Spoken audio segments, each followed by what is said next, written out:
ये कहानी है चतुर पत्नी गाय। अपनी टूटी फूटी सी झोपड़ी में गाय सीता अपने पति और अपने 2 बेटों के साथ रहती थी। पति जगदीश एक पक्का जुआरी था जो हर रोज अपना कमाया हुआ सारा पैसा जुए में उड़ा देता था। पति से तो सीता बहुत दुखी थी, पर अब उसकी आखिरी उम्मीद अपने दोनों बेटे महेश और सुरेश ही थे। पर जैसे जैसे बच्चे बड़े होने लगे, वो भी पिता के नक्शे कदमों पर चलने लगे थे। वो न सिर्फ शराब पीने लगे, बल्कि दिन भर आवारा घूमते और घर में लड़ाई झगड़ा करते। हाय राम, पहले तो मुझे इस जगदीश ने दुखी करके रखा था, पर अब इसके दोनों बेटों ने मेरा जीना हराम कर दिया है। अगर ऐसा ही चलता रहा तो सब बर्बाद हो जाएगा। अब मुझे भी सूझबूझ से काम लेकर कुछ करना होगा। सीता बहुत ही समझदार थी। उसका परिवार उसे सीधी और भोली समझकर हमेशा बेवकूफ बनाने की कोशिश करता था। कभी उससे पैसे छुपा देते तो कभी झूठ बोलकर सीता को गुमराह करते। उन्हें लगता था कि सीता को कुछ नहीं पता चलता है, लेकिन असल में सीता सब समझती थी। वो चुपचाप सब देख रही थी। वो अपने मन में योजना बना रही थी, सबको सबक सिखाने की और सही रास्ते पर लाने की। एक दिन सीता ने अपनी चतुराई से सीता तो बेवकूफ सबक सिखाने का रोज थोड़े थोड़े पैसे कमा के घर में एक पुराना संदूक निकाला और उसमें कुछ नकली संदूक भर के सोना और पैसा पाएंगे।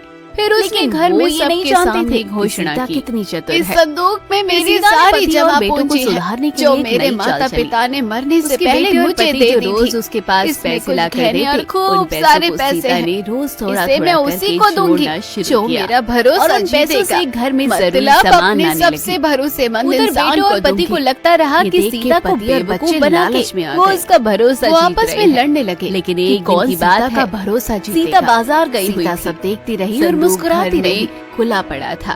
जब पति और बेटों ने संदूक खोला तो उसमें ना तो ही गहने असली हैं और ना ही पैसे असली थे। जब सीता बाजार से वापस आती है तो वो घबरा जाती है। आज से आवारा घूमने नहीं जाऊंगा, दिल लगा के काम करूंगा, चल गई जैसा तुम चाहती थी। धीरे धीरे उन्हें समझ आ गया था कि सीता ने ये चाल क्यों रची।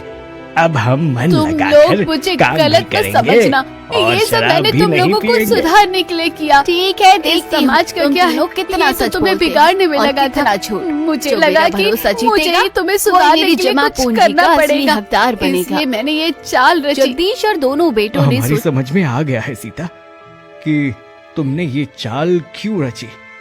इतने लंबे समय तक हम जुआ खेलते रहे, शराब पीते रहे, समय बर्बाद करते रहे, लेकिन थोड़े ही समय में तुमने अपनी सूझबूझ से कितना पैसा जोड़ा और घर में हर एक जरूरत का सामान लाया, मुझे और दोनों बेटों को सही राह पे लाया।